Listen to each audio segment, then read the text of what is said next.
El Air and El Salón Principal del Hotel Grand Asturias estaba tan saturado de perfume caro y arrogancia que casi se podía masticar. Leo Wick, enfundado en un traje de tres países que costaba más de lo que la mayoría de la gente ganaba en un año, ajustó sus gemelos de plata con una sonrisa depredadora. Se sencha el dueño del mundo. A su lado, su prometida de la alta sociedad, una mujer cuyo lineage era tan frío como el hielo en su copa de champán, rea ante un chiste mediocre sobre acciones y dividendos. Leo había escalado la montaña social pisoteando a cualquiera que intentara detenerlo, dejando atrás los lastres de su pasado de clase media con una frialdad quirúrgica. Miren eso, susurró Leo, su voz goteando un veneno que no intentaba ocultar. Parece que dejaron entrar a cualquiera hoy. Sus ojos, afilados por años de desprecio, se fijaron en una figura solitaria cerca de la mesa de canapés. El corazón de Leo dio un vuelco violento, no de amor, sino de un triunfo retorcido. Era ella, Elena Corleone. El mismo rostro que había besado en callejones oscuros bajo la lluvia cuando no tenían nada, la misma mujer a la que abandonó hace 5 años mediante un mensaje de texto porque su estatus no encajaba en su nuevo y brillante futuro. Ella vestía un vestido negro, elegante pero sencillo, que para los ojos cegados de Leo, parecía una imitación barata de las marcas que el ahora adoraba. Camino hacia ella con la confianza de un verdugo, ignorando las luces parpadeantes de la prensa y el murmullo de la élite. Vaya, vaya, Elena. La voz de Leo cortó el air como una cuchilla. Has conseguido un pase de limpieza para entrar aquí o finalmente has aprendido que un vestido de segunda mano no puede ocultar el olor pobreza? Elena se giró lentamente. Sus ojos, antes linos de una calidez que Leo no merecía, ahora eran poses de una calma absoluta y aterradora. No retrocedió. No se avergonzó. Simplemente lo miró como si fuera un insecto especialmente molesto. Leo, dijo ella, su voz suave pero firme. Sigo siendo tan pequeño como el día que te fuiste. La risa de Leo estalló, atrayendo la atención de los invitados más influyentes de la ciudad. Pequeño. Escuchenla. Gritó Leo, dilatándose en la humillación pública. Esta mujer solía rogarme que no la dejara mientras comíamos videos instantáneos en un apartamento que olía a humedad. Mirad ahora, intentando mezclar con la realeza. ¿Quién es tu próxima víctima, Elena? ¿Algún camarero con sueños de grandeza? Deberías ir antes de que la seguridad te saque patadas por manchar el mármol. Lo que Leo no notó, lo que nadie en ese círculo de risas crueles percibió, fue el silencio repentino que se extendió desde la entrada principal. Un grupo de hombres con trajes negros impecables y una presencia que hacía que el aire se enfriara 10 grados entró en el salón. A la cabeza, un hombre de rasgos coreanos afilados, ojos que habían visto el abismo y una cicatriz casi invisible en su mandíbula, se detuvo en seco al ver la escena.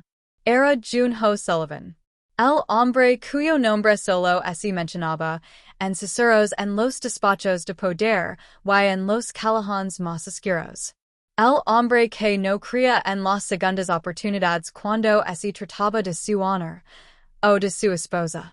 Leo, cegado por su propia soberbia, levantó su copa para brindar por el fracaso de Elena, sin saber que acababa de firmar su propia sentencia de muerte social y física. ¿Qué sucede cuando el hombre más peligroso de la ciudad ve como el amor de su vida es humillado por un fantasma del pasado? Quédate conmigo para descubrirlo, porque lo que viene a continuación cambiará la vida de Leo para siempre. Para entender el veneno que Leo destilaba esa noche, hay que entender su miedo. Leo no siempre tuvo gemelos de plata. Creció viendo a su madre limpiar los pisos de las mismas oficinas que él ahora pretendía dirigir. Su mayor deseo era borrar cualquier rastro de ese origen.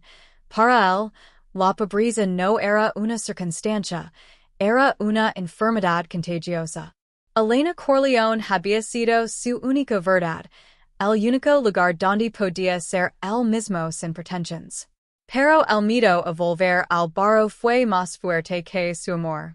En su mente retorcida, humillar a Elena era una forma de convencerse a sí mismo de que ya no pertenecía a ese mundo. Por otro lado, Elena no era la misma mujer que logró en aquel apartamento vacío hace 5 años. Tras el abandono de Leo, Elena pasó por un invierno emocional que casi la quiebra. Trabajó en 3 empleos, estudió hasta el amanecer y, en una noche de lluvia que cambió su destino, conoció a Junho en una circunstancia que nadie imaginaría. Ella fue la única persona que se atrevió a ayudarlo cuando lo encontró herido en un callejón, sin saber que era el heredero de un imperio que controlaba los puertos, la logística y la seguridad de media nación. Junho Sullivan no era un hombre de palabras. Su lealtad era un código absoluto. Creado bajo la estricta disciplina del sindicato que había aprendido que el poder no es grita, es ejerce. Su mayor secreto era que, a pesar de su reputación de hero, Elena era su único punto débil, su ancla a la humanidad. Él la amaba no por su belleza, sino por la fortaleza que vio en ella cuando no tenía nada. En el salón, la tensión se podía sentir en la piel.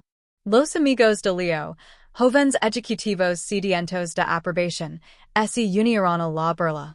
Vamos, Leo, no seas tendero, dijo Tyler Hunt, un heredero de bienes raíces con una sonrisa cínica. Quizás solo está aquí buscando un patrocinador. ¿Verdad preciosa? ¿Cuánto por una noche de recuerdos? Elena no pestañeó. Su calma era el ojo del huracán. Sabía que Junho estaba en la habitación. Sabía que su esposo era capaz de reducir ese hotel a cenizas si ella así lo pedía, pero ella quería ver hasta donde llegaba la belleza del hombre al que alguna vez entregó su corazón. No tienes el dinero suficiente para pagarme en un segundo de mi tiempo, Tyler, respondió Elena, su voz resonando con una autoridad que dejó a los hombres desconcertados por un instante. Leo dio un paso adelante, invadiendo su espacio personal, con el rostro rojo de ira contenida. Sigus con esa actitud de reina, pero sigus siendo basura Elena. ¿Crees que este vestido te hace una de nosotros? Te sacta la nada, y a la nada volverás. Mi prometida tiene más clase en su de Dominique que tú en toda tu genealogía de clase baja. En ese momento, Junho Sullivan comenzó a caminar hacia el grupo. Sus hombres se desplegaron en abanico, cortando silenciosamente las rutas de escape. La música de la orquesta pareció bajar de volumen orgánicamente.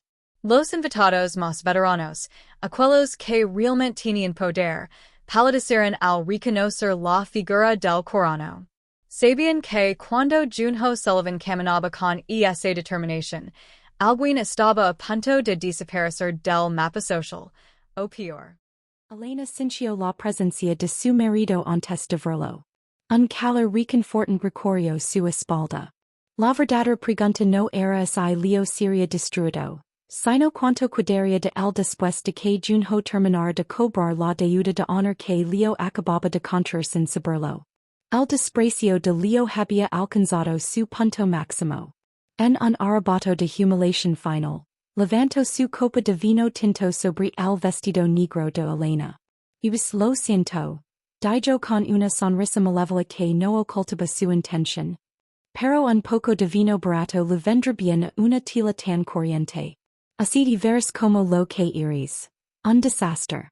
El líquido oscuro respiró por la seda fina del vestido de Elena. El salón se quedó en un silencio sepulcral.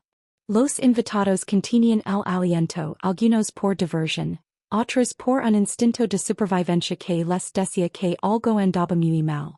Elena no gritó. No lloró. Simplemente cerró los ojos y suspiró. Una señal de cansancio no por la mancha, sino por la estupidez humana. ¿Eso es todo, Leo? Preguntó ella, limpiando una gota de vino de su mejilla con una calma gelada. ¿Ese es el límite de tu hombría? Leo, enfurecido por la falta de reacción, extendió la mano para agarrarla del brazo y sacarla a rastras. Pero su mano nunca llegó a tocarla. Una mano enguantada, con la fuerza de una prensa hidráulica, atrapó la muñeca de Leo en el aire. El crujido de los huesos de la muñeca de Leo bajo la presión fue audible para los que estaban cerca. Leo soltó un alarido de dolor que rasgó la atmósfera de la fiesta, dejando caer su copa, casi hizo anicos contra el suelo de mármol. Si vuelves a intentar tocarla, no necesitarás esa mano para el resto de tu vida. Dijo una voz profunda, con un acento coreano ligero pero una autoridad que helaba la sangre. Leo así giró con el rostro desfigurado por el dolor, para encontrarse con los ojos de Junho Sullivan. El jefe de la Mafia Coreana no gritaba. Su rabia era un fuego azul, constant y devastador. A su alrededor, cuatro hombres de complexión imponente se posicionaron como estatuas de granito, bloqueando cualquier interferencia. ¿Quién diablos eres tú? Bramó Leo, tratando de recuperar su dignidad mientras se daba frío. Sultame. ¿Sabes quién soy yo? Soy el director financiero de las Industrias WIC. Seguridad. Sequina este matin de aquí. Los guardias de seguridad del hotel, que ya se habían acercado, se detuvieron en seco al reconocer el rostro de Junho. El jefe de seguridad del hotel bajo la cabeza y dio un paso atrás, haciendo una señal a esos hombres para que no intervinieran. Nadie en la ciudad, ni siquiera el dueño del hotel, se atrevería a cruzar palabras con el hombre que controlaba el puerto y las rutas de suministro de todo el estado. Junho ignoró por completo a Leo. Sus ojos se suavizaron solo un segundo cuando miraron a Elena. ¿Estás bien, mi luna? Preguntó él usando el apodo que solo ella conocía. Estoy bien, Junho, respondió ella, aunque su mirada hacia Leo estaba cargada de una mezcla de lastima y decepción. Solo me duele ver en que se ha convertido un viejo conocido. Leo palideció. Mi luna. Junho. Los países empezaron a encajar en su mente de una forma aterradora. Había oído hablar del misterioso Sullivan, el hombre que había unificado a las bandas coreanas y convertido la ciudad en su tablero de ajedrez. Pero los rumores dicen que estaba soltero, que era un hombre solitario. Conocido. Junho volvió su mirada hacia Leo, y en ese instante, Leo sintió que su alma abandonaba su cuerpo.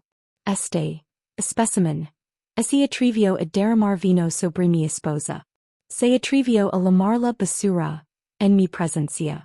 Junho soltó la muñeca de Leo con un desdén que lo hizo tropezar hacia atrás, cayendo sobre una mesa de postres, destrozando la vajilla fina y quedando cubierto de pasteles y vergüenza ante la mirada de toda la elite social. La fiesta acaba de terminar para ti, señor Wick, sentenció Junho, dando un paso hacia el hombre quedo. Pero tu deuda conmigo apenas está comenzando. Esto es un atropello. Gritó Leo aunque su voz se quebró al final. Sullivan, o como dilames no puedes amenazarme así. Vivimos en un país de leyes, no en tus suburbios coreanos. Junho Sullivan no respondió con palabras. Simplemente hizo un pequeño gesto con la barbilla a su mano derecha. Un hombre alto llamado Kenji O'Brien, quien sacó un teléfono y realizó una breve llamada. Empiezan, fue lo único que dijo Kenji. En menos de 2 minutos, el teléfono personal de Leo empezó a vibrar violentamente en su bolsillo. 1, 2, 10 notifications. Leo con dedos temblorosos, desbloqueó la pantalla. Sus ojos se abrieron tanto que parecían salirse de sus órbitas. Las acciones de industrias que estaban cayendo en picada. Los principales inversores. Muchos de los cuales estaban en esa misma sala y ahora evitaban su mirada. Estaban retirando esos fondos masivamente. ¿Qué has hecho? Susurró Leo mirando a Junho con puro horror. Yo no he hecho nada, señor Wick, respondió Junho con una calma letal. Solo le recuerdo al mercado que el hombre que dirige las finanzas de esa empresa no tiene el juicio suficiente para respetar a la mujer de la persona que controla sus rutas de exportación. Nadie quiere invertir en un barco capitaneado por un idiota. Elena dio un paso al frente, colocándose al lado de su esposo. El contraste era devastador. Ella se veía radiante, poderosa y protegida, mientras que Leo parecía un mendigo con un traje caro. Leo, siempre pensaste que el dinero era el escudo definitivo. Dijo Elena con una tristeza genuina en su voz. Pero el dinero sin honor es solo papel. Abandonaste la gente que te amaba para llegar aquí, y ahora estás descubriendo que en la cima, si no tienes respeto estás completamente solo. Tú me planeaste esto. Rugió Leo, perdiendo los estribos. Viniste aquí para vengarte. Me seduciste en el pasado para que yo. Un golpe seco resonó en el salón. Junho no lo había golpeado, pero Kenji había dado un paso al frente, colocando la punta de un paraguas de acero justo en el plexo solar de Leo, cortando la respiración. Sueda su lenguaje, advirtió Kenji con frialdad. Está hablando de la primera dama del sindicato. Leo cayó de rodillas jadeando. Su prometida, la mujer de alta sociedad que antes reía con él, se alejó lentamente, quitándose el anillo de compromiso y dejándolo caer sobre el mármol antes de desaparecer entre la multitud. En ese mundo la lealtad terminaba donde empezaba el riesgo de quiebra. Mientras tanto, la tensión entre Elena y Junho mostraba una faceta diferente. En medio del caos, Junho tomó la mano de Elena y besó sus nudillos, ignorando por completo la destrucción que estaba causando a su alrededor. Vámonos, Elena. El aire que se ha vuelto impuro, dijo Junho. Pero antes de salir, Junho se detuvo y hizo una señal a los músicos.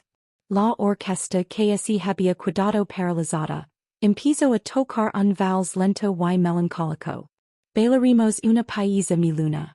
Para que todos ven que este lugar, a pesar de las manchas de vino y los hombres pequeños, todavía te pertenece.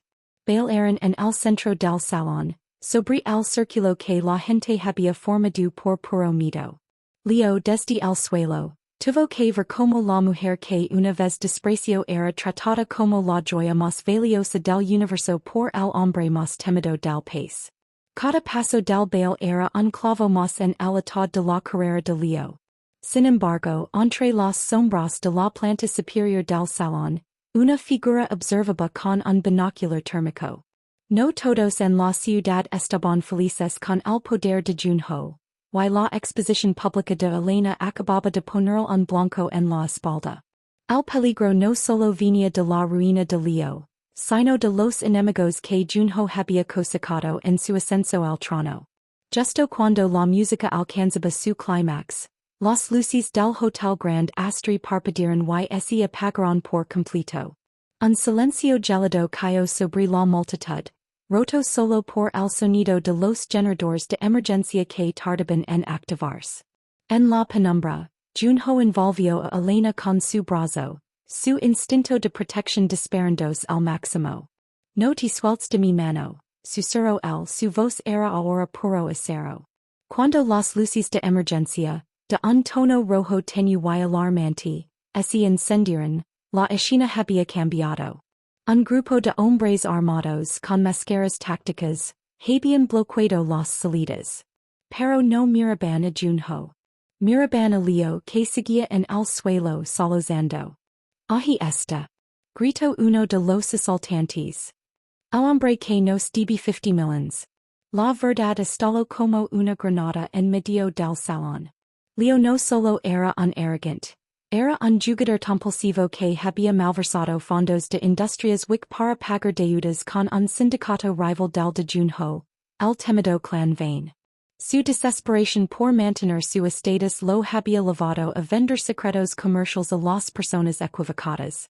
Leo temblando señaló hacia Elena con un dedo acusador y delirante. Ella. La venza ella. Gritó Leo, perdiendo lo último que le quedaba de humanidad. Es la esposa de Sullivan. Si la tomana ella, al estar lo que quieren. Usan mi deuda para llegar a ella. La traición de Leo fue tan vil que incluso los mercenarios vacilaron un segundo. Pero el líder del grupo, un hombre robusto con una cicatriz que le cruzaba el ojo, dio un paso adelante. Elena. Dijo el líder con una voz que Elena reconoció instantáneamente. Ha pasado mucho tiempo desde que dejaste el orfanato de la calle 12. Elena ese tenso. El secreto que ella había guardado incluso de Junho estaba a punto de salir a la luz. Ella no era simplemente una mujer rescatada de la pobreza. Ella era la hija perdida de Victor Vane, el antiguo líder del clan rival que fue asesinado en una purga interna años atrás. Ella había huido para escapar de la sangre, pero la sangre la había encontrado. Junho miró a Elena, sus ojos buscando una respuesta en medio del caos. Elena, ¿de qué están hablando? Preguntó Junho. Mi verdadero nombre no es Corleone Junho, dijo ella, con lágrimas de pura frustración. Soy una vain. Mi alege de todo para ser libre, para no ser un peón en sus guerras. Leo lo descubrió hace años. Por eso me dijo. Tenía miedo de que mi pasado lo destruyera al también. La revelación sacudió los cimientos de su relación. Junho, el hombre que basaba todo en la lealtad, descubrió que su esposa pertenecía a la familia que había jurado exterminar décadas atrás. El dolor de la traición brilló en sus ojos, pero fue rápidamente reemplazado por la necesidad de sobrevivir. No importa quién fuiste, dijo Junho volviéndose hacia los hombres armados y cubriendo a Elena con su cuerpo. Ella es mi esposa ahora. Y si quieren tocarla, tendrán que convertir este hotel en un cementerio. El líder de los mercenarios ese río. No venimos por la paz Sullivan. Venimos por el trono que elegir du y que tú nos robaste. Y gracias a la cobardía de este pequeño hombre, señaló a Leo. Hoy cerraremos todas las cuentas. Fuego. Bramó el líder de los Vain. El salón se convirtió en un infierno de trazadoras y humo. Junho, reaccionando con la velocidad de un depredador entrenado, empujó a Elena detrás de una columna de mármol macizo mientras Kenji y sus hombres devolvían el fuego, creando un perímetro de muerte. Junho cuidado. Gritó Elena, viendo como una bala rozaba el hombro de su marido. Pero el plan de los Vain no era una simple ejecución. Era un secuestro orquestado.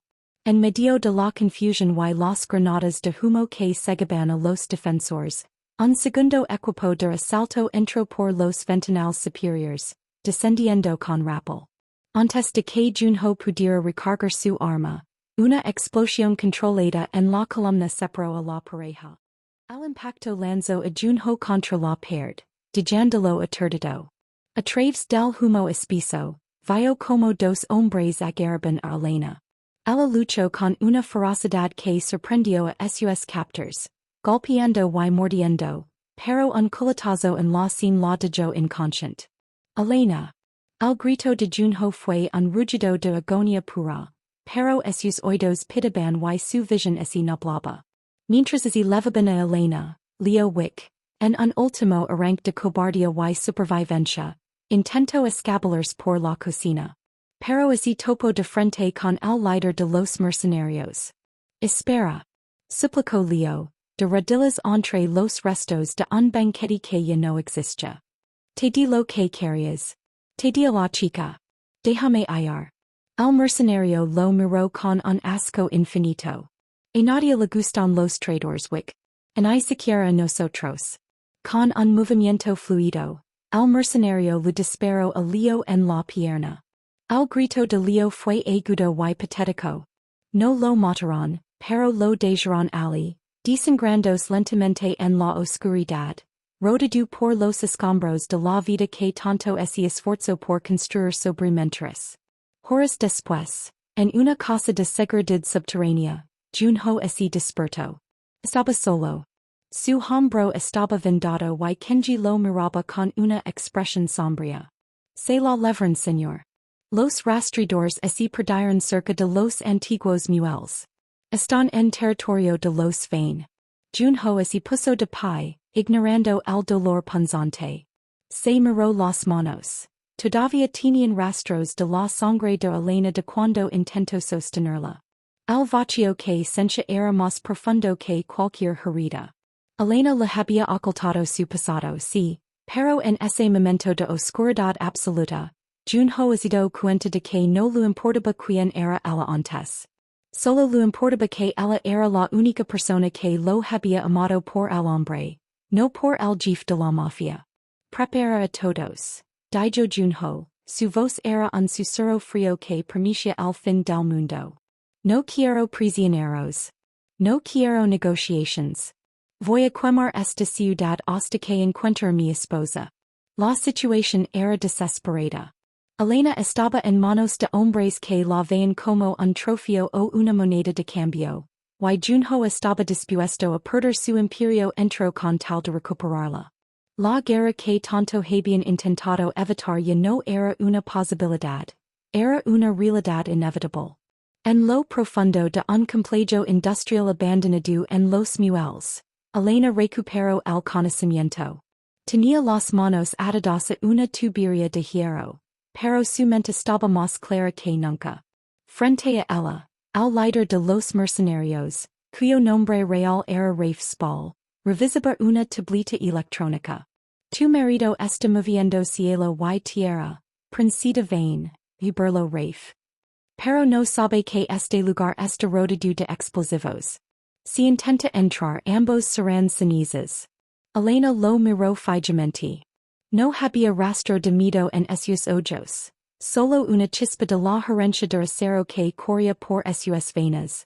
Conocía hombres como tú toda mi vida, Rafe, dijo Elena, su voz firme a pesar de la debilidad. Crees que tienes el control porque tienes las armas. Pero mi padre me enseñó una cosa. Los mercenarios solo son leales al mejor postor. ¿Realmente crees que el clan Vane te pagar después de que hagas el trabajo sucio? Eres un cabo suelto. En cuanto yo muera, tú serás el siguiente. Rafe vaciló apenas un milisegundo, pero fue suficiente para que Elena supiera que había dado en el clavo. Ella comenzó a sembrar la duda, recordando las purgas internas que habían destruido a su propia familia. Estaba usando la política de la mafia, el mismo veneno del que intentó escapar, para salvar su vida. Mientras tanto, en la ciudad Junho no estaba atacando a ciegas.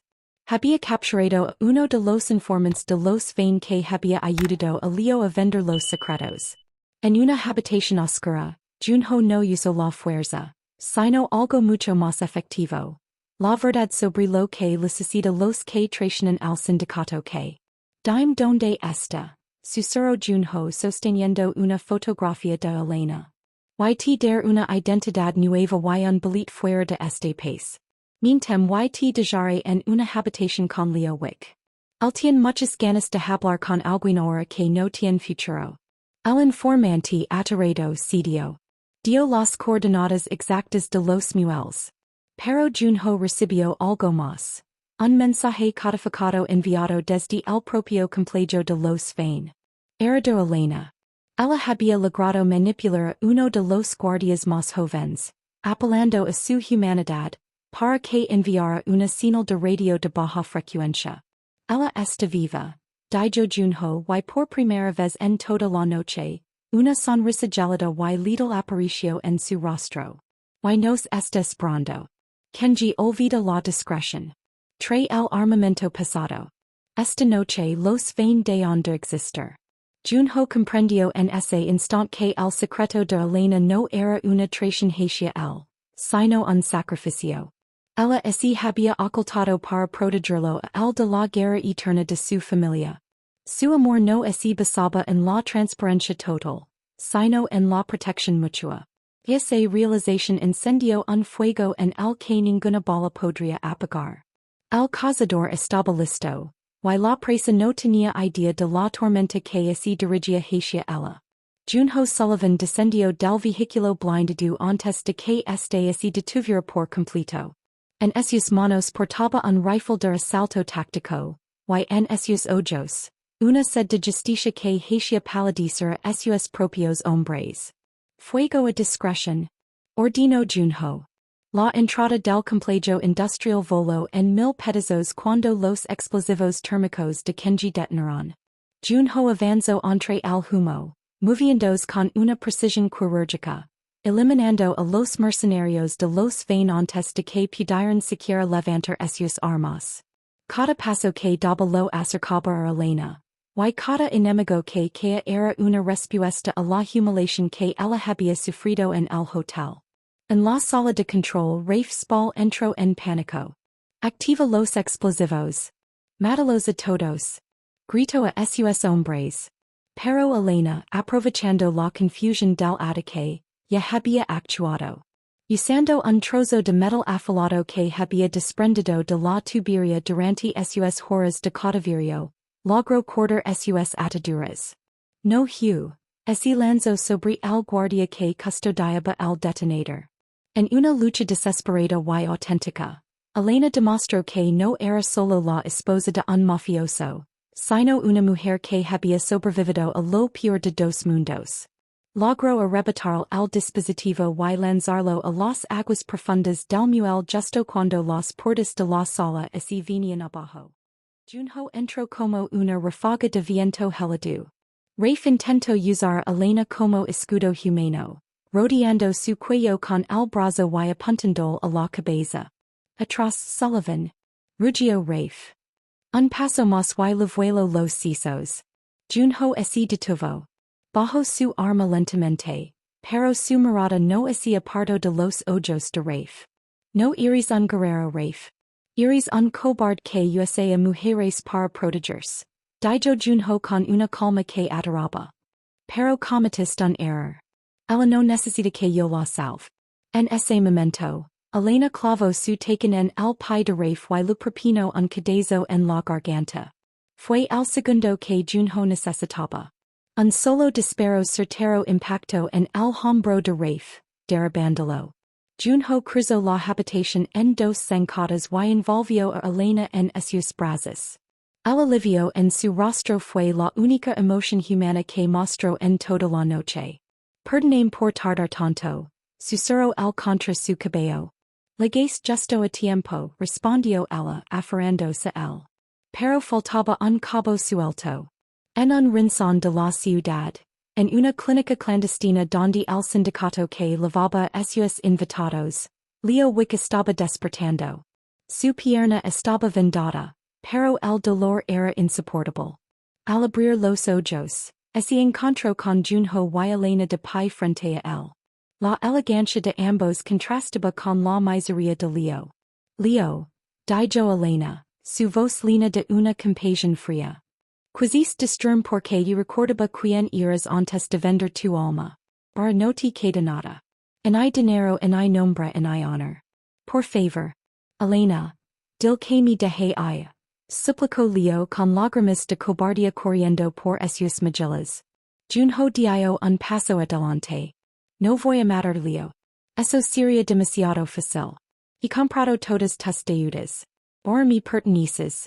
Pasares el resto de tus días trabajando en mis muelles, cargando los mismos contenedores que antes despreciabas. Aprenderás lo que es el trabajo duro y lo que es el respeto. Cada vez que mires tus manos calosas, recordarás el nombre de la mujer que intentaste humillar. El giro final fue el más satisfactorio. La empresa de Leo Industrias Wick fue absorbida por una fundación benéfica dirigida por Elena, destinada a ayudar a mujeres que huyen de la violencia de las mafias. La justicia no solo fue física, fue poética. 6 meses después, la ciudad parecía diferente. O tal vez era Elena quien la vea con otros ojos. Se encontraba en el jardín de su nueva residencia, una propiedad que no era una fortaleza, sino un hogar, rodeada de glacinas y el sonido suave de una fuente. Ya no vestía para esconderse, sino para celebrar su propia identidad. Junho apareció por el sendero vistiendo una camisa de lino sencilla, lejos de la armadura de sus trajes oscuros. Se acercó a ella y la rodeó con sus brazos, depositando un beso tierno en su sien. La fundación ha ayudado a más de 1000 mujeres este trimestre, Elena, dijo el con orgullo. Has convertido el nombre de tu familia, que antes era sinónimo de miedo, en un símbolo de esperanza. Elena sonrió apoyando su cabeza en el hombro de su esposo. La Fundación Vane Sullivan ahora operaba en las antiguas oficinas de Industrias WIC. Habían transformado la sede de la arrogancia de Leo en un refugio y centro de capacitación. El legado de sangre había muerto, dando paso a un legado de servicio. ¿Y qué fue de Leo WIC? En los muelles del sur, bajo el sol abrasador y la lluvia incesante, un hombre con el rostro catido y las manos llenas de cicatrices cargaba cajas pesadas de suministros médicos destinados a la fundación. Leo ya no vestía seda, sino mezclilla barata. Nadie ali sabía quién era el antiguo ejecutivo. Para sus compañeros, era simplemente un hombre que trabajaba en silencio, bajando la cabeza cada vez que el coche negro de Junho pasaba por la zona. Había aprendido de la manera más reposable, que el verdadero valor de un hombre no es medido por lo que tiene en el banco, sino por el respeto que ofrece a los demás. Esa noche Junho y Elena cenaron bajo las estrellas. No hubo secretos, no hubo sombras del pasado asacando en las esquinas. ¿Alguna vez te arrepientes de haberme salvado en aquel callejón? Preguntó Junho tomando su mano sobre la mesa. Elena lo miró a los ojos, viendo al hombre que había movido el mundo para protegerla. Fue la mejor decisión de mi vida, Junho. Porque ese día no solo salva a un extraño, encontré al único hombre capaz de amar a la mujer que soy, sin importar de dónde vengo. El amor les dio la fuerza para enfrentar sus miedos, y su poder combinado les dio la libertad de construir un futuro donde la justicia y la lealtad eran las únicas leyes que importaban. La historia de la pobre novia que fue despreciada terminó no con una venganza sangrienta, sino con la victoria más dulce de todas. Una vida plena, llena de propósito y un amor que nada podía tocar.